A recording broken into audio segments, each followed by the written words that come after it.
네, 오늘도 함께해 주셔서 감사합니다. 일요일 매주 4부 아주 특별한 시간이 마련되어 있죠.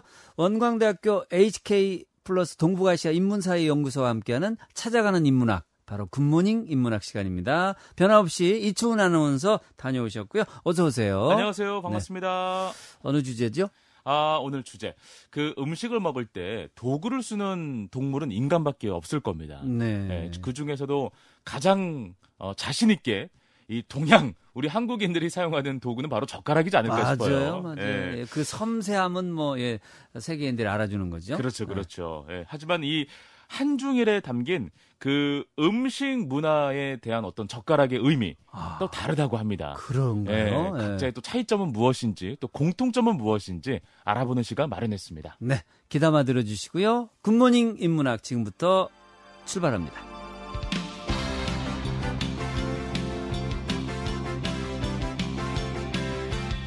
원광대학교 HK 플러스 동북아시아 인문사회연구소와 함께하는 찾아가는 인문학 굿모닝 인문학 시간. 자, 오늘은 박성혜 교수님과 함께하겠습니다. 안녕하세요, 교수님. 안녕하세요. 네, 반갑습니다. 교수님 생각해 보니까 음식을 먹을 때 도구를 이용하는 동물은 진짜 인간밖에 없어요. 그런가요? 네. 자, 그래서 오늘은 그 도구에 대한 이야기를 들고 오셨다고 하는데요. 네. 젓가락 이야기를 들고 오셨다고요. 네, 제가 이걸 주제로 택한 게 몇 년 전에 그 이어룡 교수님이 책을 젓가락에 대한 책을 쓰신 게 있어요. 네. 그래서 이건 너무 나누고 싶다 해서 그 내용도 많이 좀 삽입해서 얘기를 한번 해볼게요. 그래서 알겠습니다. 문화 유전자라는 거예요, 젓가락은. 음식 문화를 풍부하게 하는 문화적 유전자 젓가락, 생물학적 유전자가 아니라는 거죠. 그렇죠. 인간은 이제 도구를 사용하는 동물이면 맞아요. 네. 근데 이제 도구를 활용하면 뇌의 작용이 활성화된다고 하잖아요. 네네. 그래서 많은 근육들이 움직인단 말이에요. 그래서 우리가 손을 외부의 뇌라고 해요. 외부의 뇌. 예. 그래서 아마도 일상적인 생활 가운데 가장 집중적인 이 손 동작 중에 하나가 우리나라의 젓가락이 아닐까 싶어요. 그래서 맞아요. 외국의 뇌과학자들도 그런 측면에서 이 젓가락에 관심을 많이 가지고 있다고 하더라고요. 그래요. 그래서 세계적으로 젓가락을 쓰는 인구는 한 30%가 된대요. 15억 명. 그래도 많이 있네요. 많이 있죠, 생각보다. 네. 우리 동북아시아 3국 말고도 뭐 태국, 베트남, 동남아도 많이 사용을 하죠. 네네. 그래서 제일 먼저 젓가락 형태를 한번 비교해 봅시다. 그래요. 3국. 이거 역시 역사가 긴 걸 무시 못해요. 네네. 그러다 보니까 중국이 청동기 시대부터 젓가락이 많이 발전했다고 보면 되고요. 네. 우리나라 또 일본을 거쳐서 이렇게 발전을 했습니다. 네네. 네. 포크는 사실 진짜 어느 나라든지 사용법 큰 차이가 없는데 젓가락은 참 다르다는 게 참 신기하기도 하고 흥미롭기도 해요. 그렇죠. 네. 우리 지난번에 두부 얘기하면서 삼국의 두부가 차이가 있었다는 이유가 잠깐 언급이 됐었죠. 그렇죠. 그런데 이 젓가락은 물론 문화적이고 위치적인 이런 이유도 있긴 하지만 가장 큰 게 바로 이 음식 문화 때문에 그래요. 음식 문화. 직접적인 음식 문화, 먹는 방법 이런 것들. 자, 첫 번째 중국. 네. 혹시 충훈 씨 중국 젓가락, 일본, 우리나라 젓가락 비교할 수 있어요? 제가 영화를 보면요. 중국 젓가락은 좀 길다? 길죠. 네. 왜 길까요? 혹시 튀김이 많아서? 아닌가? 우리가 그 젓가락 갖고 튀김할 거 아닌데? 그러네. 네. 왜 길까요? 그럼 바로 그거예요. 자, 중국에서는 좀 굵고 길잖아요. 근데 중국은 동그란 식탁에 앉아서 먹잖아요. 그래서 멀리 음식이 있기 때문에 좀 젓가락이 조금 길어요, 다소. 우리 그 중화요리집 가면 동그랗게 돼 있는 그 식탁에서 돌려가면서 그래서 그게 대중적이지 않더라도 그들의 식탁은 동그래요. 그러니까 좀 멀리 가겠죠. 그래서 조금 길고요. 그다음에 그네들은 튀김 음식 기름이 많잖아요. 맞아. 그래서 젓가락을 집으려면 기름 때문에 미끄덕 하니까 좀 이 젓가락이 굵기가 좀 각지고 약간 굵어요. 네네. 그리고 그 재질들은 뭐겠습니까? 그 재질들? 아무래도 뭐 나무지 않을까? 튀김이니까. 중국 하면 떠오르는 죽의 장막. 네. 대나무로 만든 거예요. 대나무. 요즘은 이제 합성 수지로 만들지만 중국 가면 대나무 젓가락이 많이 있잖아요. 그러니까 이제 모양이 떠오르시죠? 네네네. 떠오릅니다. 제가 그래도 봤던 게 그냥 이렇게 기억에서 벗어나 있는 게 아니네요. 그렇죠. 네. 자, 그럼 일본은 어떻게 생겼던가요? 일본. 저는 이제 일본 여행을 한 몇 번 갔는데 그때 제가 느꼈던 건 네. 쇠젓가락이 별로 없어요. 쇠젓가락이 별로 없고 네. 좀 젓가락이 가볍다. 그리고 뭔가 그 끝이 우리나라는 이렇게 뚝 잘려 있는 느낌인데 네. 끝이 굉장히 좀 뾰족한. 너무 잘 보셨어요. 맞아요? 맞아요. 그 이유는 뭘까요? 이유까지는 제가 왜 3번 가보셨다면서요? 이유는 별로. 저는 먹는 거에 집중하지. 거기는 들고 먹잖아요. 밥그릇을 왼손에 들고 오른손으로 젓가락을 쓰면서 숟가락을 안 쓰잖아요. 거의. 그래요. 그러니까는 조금 모든 게 가볍고요. 또 밥상이 독상이잖아요. 조그만 독상들이 많잖아요. 그러니까 젓가락이 길 필요가 없어. 그러네. 그러니까 좀 짤막해요. 예. 그건 이해가 가는데 왜 끝이 뾰족할까요? 뭐 포크처럼 찍어서 먹나요? 뭐 찍어 먹을 게 있나요? 거기 일본 음식에? 생선? 생선을 찍는다는 의미가 아니라 발라 먹어야 되겠죠. 그리고 회 같은 거 먹을 때 너무 뭉툭하면 잘 안 집어지잖아요. 그래서 그걸 발라 먹기 용이하도록 끝이 뾰족하고 주로 원래 재료는 삼나무를 많이 이용했어요. 그래서 저는 접근이 좋았네요. 잘하셨어요. 유추하는 접근이 괜찮았습니다. 훌륭했어요. 네. 자, 이제 한국 갑니까? 네. 우리는 밥상이 커도 할머니, 아버지 뭐 이렇게 밑에 식구들 좀 전원일기 같이 상이 좀 따로 차려지잖아요. 네네. 그래서 길 필요가 없어요. 그렇다고 중국 음식 같이 기름지지도 않아요. 그래서 각질 필요도 없고 또 일본 같이 해산물이나 생선을 많이 발라 먹을 그런 식생활도 아니었어요. 그러니까 다양하게 먹으니까. 그렇죠. 그러니까 뭉툭하지도 않고 뾰족하지도 않아요. 그러니까 중국과 일본의 중간 거라고 보시면 되겠어요. 근데 저는 궁금한 게 우리나라는 유독 쇠젓가락이 많아요. 그래요? 진짜 많아요. 무겁잖아요. 너무 좋은 질문이에요. 왜 그래요? 그것도 다 이유가 있는 거예요. 우리 마음대로가 아니라 자, 왜 그렇겠어요? 우리는 국물이 많은 음식 문화를 가지고 있잖아요. 맞아요. 그러다 보니까 숟가락이 필요하겠죠. 네. 숟가락을 쇠로 만든 거예요. 노쇠나 쇠 같은 거. 네. 그러니까는 젓가락하고 같은 숟가락하고 같은 역할을 하는 젓가락도 재질이 같으면 좋겠죠. 하나는 숟가락은 쇠인데 젓가락은 나무다. 그러면 좀 안 어울리잖아요. 그러다 보니까 우리 재질이 쇠로 된 거예요. 그렇구나. 네. 그래서 이 쇠 젓가락이 사실은 나무나 다른 사기 젓가락에 비해서 좀 불편하잖아요. 네. 무겁고 딱딱하고 그러니까. 뭐 두부 같은 거 집어먹기 힘들잖아요. 그래서 이렇게 절묘한 힘의 조절이 정말 필요해서 우리가 젓가락을 잘하면 두뇌 발달도 잘 된다고 하는 엄마들 얘기가 하듯이 아까 연구자들도 뇌 발달에 도움이 된다고 했던 게 중국이나 일본보다는 우리나라 젓가락이 더 활용이 잘 되는 것 같아요. 우리나라 사람이 그래서 손재주가 좋군요. 네. 그런 얘기 하잖아요. 손재주 역할 얘기할 때 젓가락 얘기 많이 해요. 맞습니다. 네. 교수님 원고를 보니까요. 그 젓가락에는 생명의 리듬이 담겨져 있다. 리듬. 요게 이제 문구가 좀 눈에 띄는데. 요건 어떤 의미입니까? 요거는 제가 따옴표를 해왔잖아요. 이혜령 교수님이 리듬이란 단어를 쓰셨어요. 자, 우리 혹시 좀 마음을 차분히 하시고 젓가락 하면 떠오르는 리듬 있으십니까? 젓가락 행진곡. 또 그리고 젓가락 행진곡은 외국 거잖아요. 아, 그래요? 트로트 볼 때 쿵짝 쿵짝. 그렇죠. 쿵짝. 그리고 우리는 음주 가무를 할 때 항상 젓가락을 두드리는 그런 게 있잖아요. 그것은 우리한테만 있어요. 그래서 우리 문화를 얘기할 때는 꼭 가락이라는 얘기를 써요. 가락이라는 것은 젓가락은 두 개가 갈라진 거잖아요. 근데 원래는 하나예요. 손이 하나인데 손가락이 있듯이. 이렇게 젓가락은 원래 두 개의 막대기 한 쌍입니다. 그래서 우리나라에는 그 가락 문화가 있었기 때문에 젓가락에서도 그게 어떻게 배어 있었는지 우리는 항상 흥을 돋굴 때 젓가락을 씁니다. 그래서 우리가 그 한려 열풍이 있을 때 뭐 싸이의 말춤 이런 거 있었잖아요. 그런 것들이 다 우리 몸에 배어 있는 이 춤가락, 춤바람 이런 것들의 문화적 유전자가 있었다는 거예요. 그래서 우리가 신가락, 신바람 이렇게 얘기를 하죠. 근데 이제 중국에서는 젓가락을 저 이렇게 얘기해요. 저. 그래서 아까 말했듯이 중국은 대나무. 그래서 뭐 중국 하면 죽의 장막 이런 게 떠오르듯이 이 대나무로 만들어진 게 굉장히 중요한데 이 중국 사람들의 이 젓가락에는 어떤 얘기가 들어있냐면 저라고 했는 그 단어가 언젠가 콰이로 바뀌었어요. 콰이. 그 나라 말로. 이게 좀 빨리 간다 이런 뜻이래요. 그래서 중국 사람들은 왜 만만디라고 해가지고 자기네들이 좀 너무 이렇게 느리고 뭐 이런 걸 가지고 계시잖아요. 핸디캡으로. 네네. 그래서 좀 콰이 빨리 하자 뭐 이런 의미에서 네. 이렇게 단어가 좀 바뀌었다고 해요. 그러니까는 이 중국 입장에서도 저라는 단어가 콰이로 바뀌었다 그 얘기는 명칭이 바뀌었잖아요. 네. 그럼 그들의 문화 유전자도 바뀐 거예요. 그렇군요. 그렇죠. 막 늘어지는 만만 뒤에서 우리도 좀 빨리 해보자. 그런 의미가 바뀌었다는 거기 때문에 어떤 문화적인 그 소인이 바뀌었다는 뜻이죠. 네네. 그거 하나 알아두시면 되고요.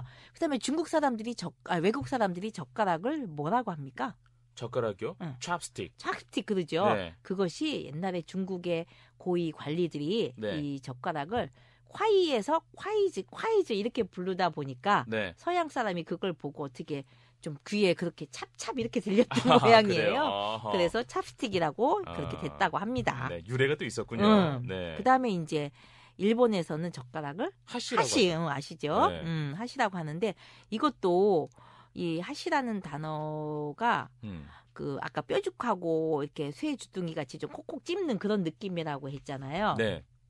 그래서 그런 의미도 하나 있고 그다음에 이 하시가 다리라는 뜻이랍니다. 다리. 맞아. 그래서 네. 연결고리잖아요. 네네. 그러니까 하늘과 나, 밥과 나, 나와 너 이런 걸 이어준다는 의미에서 하시래요. 그래서 좀 그 의미를 뭐 리듬은 그렇지만 의미를 부여하자면 이런 의미가 있고 네네. 이 가락의 의미를 가지고 있는 건 우리나라밖에 없다. 그렇군요. 반대로 네. 근데 우리 난타 보세요. 난타. 막 열심히 두 개 갖고 두드리잖아요. 네. 뭐 칼 도마, 그다음에 뭐 두드리죠. 쓰레기통도 두드리고 그렇지, 하잖아요. 그렇지. 네. 여기서 아마 우리의 난타 발상이 젓가락 장단에서 나온 것이 아닐까. 그럴 수도 있겠네요. 그런 생각이 들고요. 네. 근데 이제 중국과 일본에는 이 젓가락 갖고 소리를 내는 거. 우리도 물론 네. 밥상에서 소리 내면 안 되지만 그렇지. 일본과 네. 중국에서는 네. 매우 엄격해요. 근데 우리 어. 젓가락 갖고 딱딱 하거나 네. 또 뭐 밥 빨리 주세요 하고 젓가락 애기들이 흔들고 막 여러 가지가 있잖아요. 이런 것들이 두 나라에서는 아주 예의 없는 그런 행동이라고 합니다. 문화가 다르군요. 다르죠. 예. 알겠습니다. 네. 네. 자, 그렇다면 이 삼국에서 네. 그 젓가락에 담아낸 네. 어떤 인문학적인 어떤 요소? 그런 이야기? 예, 또 분명히 있을 것 같아요. 있을까요? 예. 네. 참 젓가락 하나 갖고 긴 얘기를 그래요? 짧게 하려니까 그런데 네. 우리 삼국의 공통 분모는 일단 한자, 네. 또 불교, 유교, 네. 쌀, 또 오늘 말하는 젓가락 이런 것들이 있을 거예요. 맞아요. 근데 이제 이 젓가락을 통해서 삼국이 자연스럽게 문화적 소통과 연대를 해 나가서 하나의 문화권을 형성을 했습니다. 근데 이것들이 하나의 문화의 코드로 볼 수 있다는 거죠. 그래서 국민성을 볼 수 있다는 거예요. 네. 그래서 일단 한국인은요. 젓가락을 몸의 일부로 여겼습니다. 그런 거 어디서 느낄 수 있는데 요즘은 네. 조금 많이 여려지긴 했는데 그러니까 예. 이 몸이라기보다 나의 일부. 젓가락이 나의 일부다. 네. 그런 경험이 있으실 것 같기도 한데. 경험이 있다. 젓가락에 이름을 써놓진 않았을 테고. 혹시 네. 신랑 결혼할 때 요즘은 없을 거예요. 얼마 전까지만 해도 예. 새색시들이 시댁에 인사할 때 네. 그 혼수 해올 때 맞아. 저희 했어요. 뭐 하셨어요? 젓가락 하셨죠? 저희 와이프 쪽에서 네. 저희 부모님께 숟가락 그렇죠. 젓가락 그래요. 금으로 된. 어이구. 뭐 진짜 금은 아니었겠지만 네, 했습니다. 그게 바로 그거예요. 네. 한 사람의 젓가락을 이렇게 하나 일부, 이거는 저 사람 거 네. 이렇게 의미를 부여했다는 거죠. 그래서 이렇게 선물을 하는 거구나. 네. 그래서 가락은 가늘고 길게 토막낸 물건의 날개를 의미하고 기르다의 억은 갈자와 합쳐져서 이게 어떤 신체의 한 부분을 얘기한다고 그랬어요. 네. 그러니까는 이것이 나의 일부구나 이런 의미인 거죠. 그러다 보니까 우리는 자 밥상에 수전하라 그러면 엄마 거, 아버지 거, 동생 거 다 따로따로 있잖아요. 맞아요. 따로 있고 섞어 먹지도 않아요. 섞어 먹지 않죠. 네. 남의 거 누가 젓가락 먹어봐 짜증내잖아요. 좀 그래. 그렇죠. 네. 근데 이제 일본이나 중국 같은 특히 중국 같은 데서는 이렇게 좀 많이 섞여 있잖아요. 나무로 돼 있고 하니까 구분하기가 좀 어렵죠. 그래서 우리는 두 나라보다 내 것이라는 거, 개인 물품이라는 게 굉장히 강해요. 그렇군요. 그래서 우리가 어르신이 돌아가셨을 때 다른 표현이 있잖아요. 숟가락 놨다. 그렇지. 그러면 이게 만약에 공동체라면은 말이 안 되잖아요. 근데 이제 개인 물품이었기 때문에 개인 수저를 놨다. 그러면 돌아가셨다. 이런 의미를 가지고 있어서 이 젓가락이 굉장히 중요한 거죠. 그래서 왜 대부분 은 젓가락, 숟가락 세트 뭐 이런 거 많이 쓰시잖아요. 맞아요. 다른 거에 비해서. 맞아요. 네. 그런 의미가 있기 때문에 지금 젊은이들은 가볍고 잘 닦이는 거 좋은 거 많은데 뭘 은 숟가락 닦기도 힘들게 그러겠지만 네. 우리의 그 문화 속에 이런 유전자가 있었기 때문이라는 걸 좀 알고 계시면 좋을 것 같아요. 아, 재밌네요. 네. 네. 자, 이제 일본. 한국은 알아봤고 일본 갑니까? 네. 일본은 한국보다 더 소유권이 뚜렷해요. 아, 그래요? 네. 거기는 색깔로 구분을 합니다. 뭐 남편은 검정색, 부인은 빨간색, 또 제사 지낼 땐 흰색. 그러니까 훨씬 더 구분이 명확하겠죠. 그렇죠. 그래서 그런 더 명확성이 있고요. 네. 이제 중국은 근데 공동 식사와 가족 질서를 의미해요. 그래서 중국에는 공유의 물품으로 여겨요. 젓가락을. 네. 그래서 결코 개인별로 소유하지 않아요. 그렇군요. 이게 바로 유전자의 차이 아니겠습니까? 그래서 누가 돌아가시면 그 젓가락을 이용해서 장사 지내기도 하고, 그다음에 이 젓가락에다가 이제 중국에서는 의미를 좀 부여했어요. 공동체잖아요. 예. 그러니까 조상의 의미를 여기다가 부여한 거예요. 하하. 그래서 이제 조상신이 우리를 돌본다든지 또 젓가락으로 조상의 몸을 대신해서 뭐 장사를 지낸다든지 또 젓가락을 이렇게 걸어놓음으로써 기륭화복 이런 것들을 조상이 준다는 그런 연결고리를 가지고 있어서 어떤 좀 공동체적인 의식을 젓가락에 부여하고 있고요. 네. 그래서 젓가락이 비싼 게 많아요. 중국도. 야, 참 재밌네요. 네. 상하 젓가락도 있잖아요. 비싼 거. 아, 그렇군요. 네. 그래서 정말 요즘 대중 음식점 가면 너무 가볍고 막 나무 일회용도 많고 하지만 젓가락 하나 갖고도 이 각 나라의 어떤 문화적인 유전자를 느낄 수 있는 그런 하나의 단초가 될 수 있어요. 너무 재밌는데요. 재밌어요. 젓가락 하나로 우리가 이렇게 많은 이야기를 할 수 있다니. 이거는 네. 말씀드리지만 네. 이어령 교수님 책에 많이 나와 있는 걸 정리한 거니까 네. 한번 궁금하시면 읽어보세요. 알겠습니다. 자, 저희가 젓가락 이야기를 나눠보고 있습니다. 네. 음식 문화를 풍부하게 만드는 문화적 유전자 젓가락이라는 주제로 이야기를 나누고 있는데요. 네. 자, 이제 마무리 말씀을 좀 들어보겠습니다. 이거는 이제 제 생각입니다. 네. 젓가락은 외짝으로는 쓸 수 없죠. 한장 좋은 거라도 한 짝 남으면 정말 어떻게 어디다 쓰겠어요. 그럼요. 두 짝이 다 있어야지 젓가락이죠. 그렇죠. 네. 그래서 제 기능을 못하는데 한쪽만 있으면 두 개가 합쳐져야 돼요. 그래서 젓가락에 나타난 것은 짝의 문화 유전자예요. 짝의 문화 유전자. 짝의 문화 유전자. 우리 옛날에 무슨 방송에서도 짝 이런 영화도 있었고 드라마도 있었고 뭐 예능도 있었죠. 그렇죠. 근데 이것은 우리 몸의 이 몸 생물학적인 유전자가 아니라 학습하고 계속 전승되는 문화 유전자라는 거예요. 그래서 배워야 되는 거예요. 예. 그런데 요즘 아이들 보세요. 젓가락질 못하죠. 못하니까 가르칠 생각 안 하고 포크로 대신해요. 그러니까 커도 너무 젓가락질 이상하게 하는 사람 보면 저는 아직 아주 안 좋더라고요. 아직은. 그러다 보니까 이 젓가락질만 못하는 게 아니라 짝의 문화를 이해를 못하는 거예요. 그리고 요즘 또 세대가 코로나다 보니까 짝도 없어지고 또 한 칸 걸려서 앉아야 되고 그러니까 짝의 그 의미가 없어지는데 그냥 없어지는 게 아니라 카톡으로 친구 사귀죠.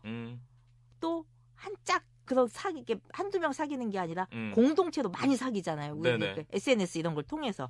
그래서 이 짝의 문화가 붕괴되고 있다는 거.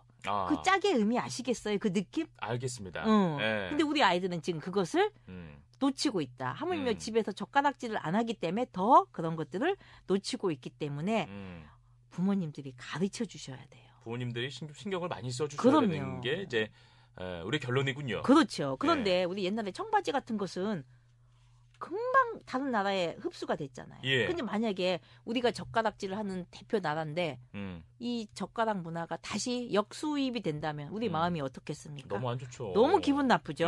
그래서 결국은 우리가 정신 차려야 돼요. 갑자기 젓가락 이야기하다가 정신 차려야 돼요. 근데 그 방법은 우리 집에 수저통에 굴러다니는 흔해 빠진 하루 세끼 내 분신처럼 있는 젓가락을 처음 만나는 것처럼 한번 느껴보세요. 정말 깊은 애정을 가지고 네. 느껴보시고 그 속에 모양도 다르고 색깔도 다르고 다 집집마다 다르지만 네. 천년을 내려온 우리 문화 유전자의 코드가 젓가락에 들어도 있었구나라는 걸 한번 생각해 보시면 네. 좀 또 뜻있는 시간이 되지 않을까 싶어요. 알겠습니다. 지금 이 시간에 아침 식사를 준비하는 가정들이 꽤 있을 텐데 예, 이젠 젓가락을 만질 때 이 젓가락은 그냥 젓가락이 아니구나. 정말 이 대한민국의 어떤 그 문화적인 얼이 담겨 있구나. 네. 이런 것을 느끼시면서 식사를 하시면 더욱더 풍성한 식사가 되지 않을까. 그리고 아이들한테 어린 아이들한테 꼭 가르쳤으면 좋겠어요. 알려주고. 네. 알겠습니다. 젓가락에 관련해서 이런 이야기까지 나눠보니까 네. 상당히 좀 색다르고 네. 아주 유쾌했습니다. 네. 자, 원광대학교 HK 플러스 동북아시아 인문사회연구소와 함께하는 찾아가는 인문학 굿모닝 인문학 시간. 오늘은 박상희 교수님과 음식 문화를 풍부하게 만드는 문화적 유전자 젓가락에 대해서 이야기를 나눠봤습니다. 오늘 고맙습니다. 네, 감사합니다.